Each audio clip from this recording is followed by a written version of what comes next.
Bismillahirrahmanirrahim. Assalamualaikum warahmatullahi wabarakatuh. Perkenalkan, nama saya Andi Nadia Safikah dengan NIM 70200 Prodi Kesehatan Masyarakat UIN Alauddin Makassar. Di video kali ini, saya akan membahas tentang sistem skeletal manusia. Untuk lebih lanjutnya, mari simak video saya.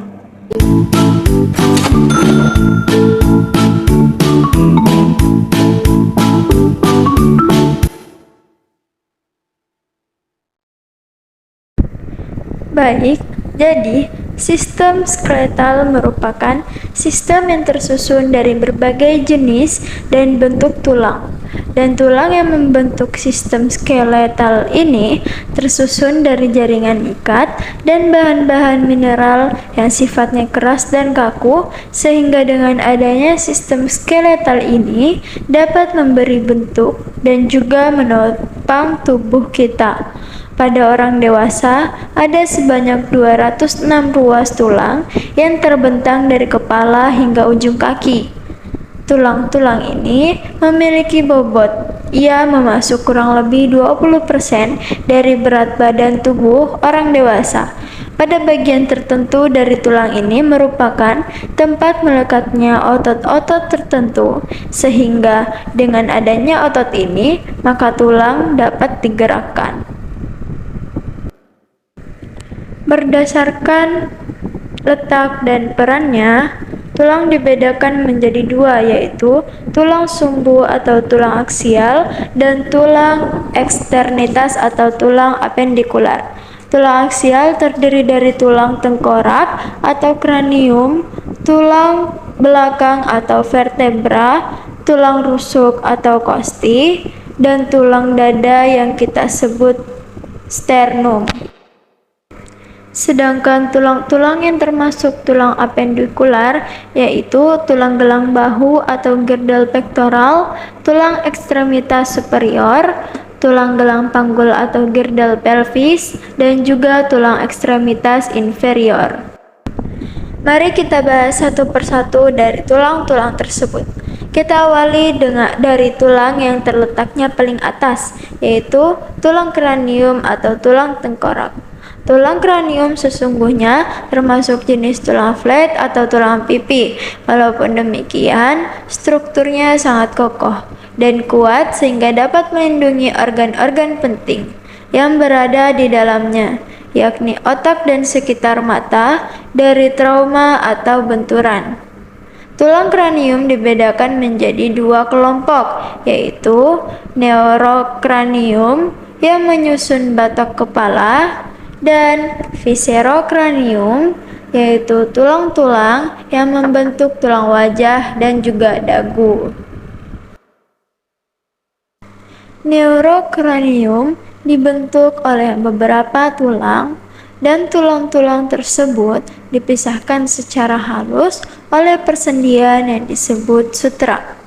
Tulang-tulang neurokranium terdiri dari tulang frontalis atau tulang dahi, tulang parietalis atau tulang ubun-ubun, tulang occipitalis, lalu tulang temporalis yang ada di sekitar telinga, dan juga tulang sphenoidalis. Sementara itu, tulang-tulang yang menyusun viscerokranium terdiri dari tulang nasalis atau tulang hidung, tulang zygomaticus, tulang maxillaris, dan juga tulang mandibula atau tulang dagu. Itulah tulang-tulang kranium yang harus kita ketahui. Selanjutnya, tulang-tulang aksial berikutnya yaitu tulang vertebra atau susunan tulang belakang. Tulang vertebri merupakan deretan tulang-tulang yang tersusun memanjang, terdiri dari 33 ruas tulang, terbentang mulai dari bagian leher, punggung, perut, hingga bokong. Bila kita perhatikan ruas-ruas tulang vertebri, akan jenis tulang keras yang terbentuknya tidak beraturan, Susunan tulang-tulang vertebra ini memiliki fungsi sebagai pelindung dari sumsum tulang belakang atau medula spinalis. Selain itu, susunan tulang belakang ini berguna pula untuk menyangga kepala kita dan juga menyangga tubuh kita agar dapat tetap berdiri dengan tegak.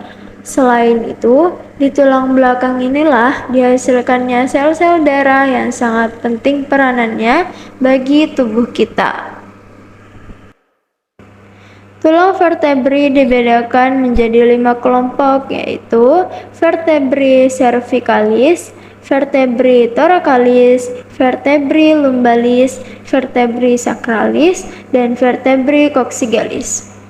Nah, tulang-tulang yang menyusun vertebri cervicalis berjumlah 7 ruas, dan ini yang membentuk bagian leher juga berfungsi untuk menopang kepala. Sementara itu, tulang vertebri thoracalis berjumlah 12 ruas. Tulang-tulang ini nantinya akan menjadi tempat perlekatan 12 pasang dari tulang rusuk atau tulang koste. Selanjutnya, tulang vertebri lumbalis. Tulang-tulang vertebri lumbalis terdiri dari 5 ruas. Tulang-tulang ini fungsinya untuk menopang tubuh kita agar tetap berdiri dengan tegak. Tulang vertebri sacralis. Tulang vertebri sacralis sesungguhnya tersusun dari 5 ruas tulang, tetapi mereka telah mengalami fusi atau penyatuan tulang vertebra sacralis nanti akan melekat dengan tulang-tulang yang termasuk panggul atau girdle pelvis. Yang terakhir, tulang vertebra coccygealis. Tulang vertebra coccygealis juga tersusun dari 4 ruas tulang, tetapi juga telah mengalami fusi. Tulang coccygealis ini disebut juga tulang ekor. Berikutnya yaitu tulang rusuk atau tulang koste. Kalau kita perhatikan, tulang koste ini termasuk jenis tulang keras, terbentuknya pipih dan melengkung. Tulang koste jumlahnya ada 12 pasang ke arah belakang. 12 pasang tulang koste ini melekat pada tulang vertebra thoracalis, sedangkan ke arah depan beberapa tulang koste ini akan melekat pada tulang sternum. Tulang sternum adalah termasuk jenis tulang keras yang bentuknya pipih seperti mata pisau dan letaknya persis di tengah-tengah dada kita. Berdasarkan cara melekat pada tulang sternum, tulang koste dibedakan menjadi 3 kelompok, yaitu tulang koste vera atau tulang koste sejati, yaitu tulang koste yang melekat langsung pada tulang sternum. Tulang step contempora terdiri dari tulang koste ke-1 sampai tulang koste ke-7. Selanjutnya adalah tulang koste supine atau tulang koste palsu. Artinya, tulang koste ini tidak melekat langsung pada tulang sternum, tapi melekat pada tulang koste sebelumnya dengan bantuan tulang rawan. Yang termasuk tulang koste bullying adalah tulang koste ke-8, 9, dan 10. Sedangkan tulang koste yang ke-11 dan ke-12 disebut koste fluctantes atau koste melayang, artinya tulang koste ini sama sekali tidak melekat langsung pada tulang sternum. Dengan adanya hubungan tulang-tulang koste dengan tulang vertebra thoracalis dan juga tulang sternum, maka terbentuklah yang disebut ruang torak yang berfungsi untuk melindungi organ-organ yang ada di dalamnya seperti jantung dan juga paru-paru. Kita lanjutkan lagi dengan pembahasan tentang tulang apendikular. Yang pertama kita bahas tentang tulang-tulang bahu atau girado pectoris. Tulang gelang bahu terdiri dari tulang selangka atau tulang clavikula dan juga tulang belikat atau tulang scapula. Selanjutnya adalah tulang clavikula. Tulang clavikula merupakan tulang yang terletaknya di dada bagian atas ke arah depan. Tulang clavicula melekat pada bagian atas dari tulang sternum, sedangkan ke arah belakang tulang clavicula melekat pada bagian atas dari tulang scapula. Fungsi dari tulang clavicula ini adalah sebagai tempat melekatnya otot rangka yang berperan penting untuk menggerakkan daerah leher dan juga daerah dada.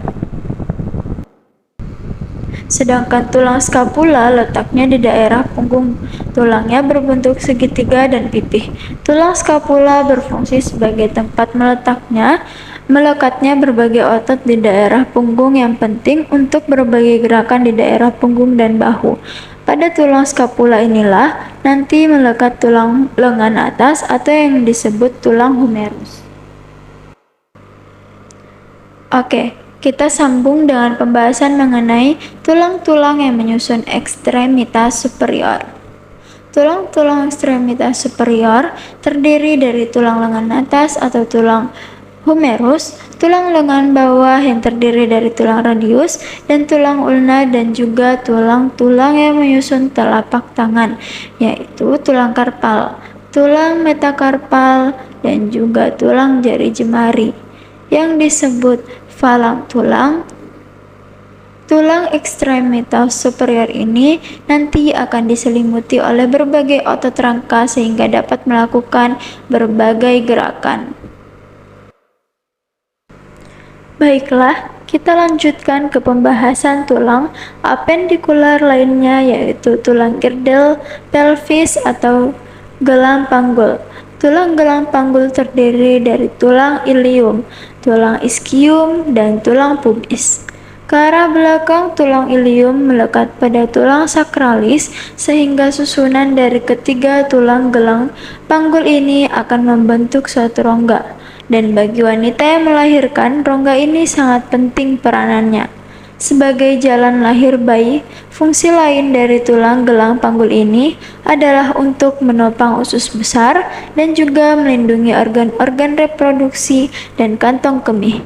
Susunan dari tiga tulang gelang panggul ini juga akan menjadi tempat melekatnya tulang ekstremitas inferior, yaitu tulang femur dan tulang paha. Oke, selanjutnya kita membahas tentang tulang-tulang yang menyusun ekstremitas inferior.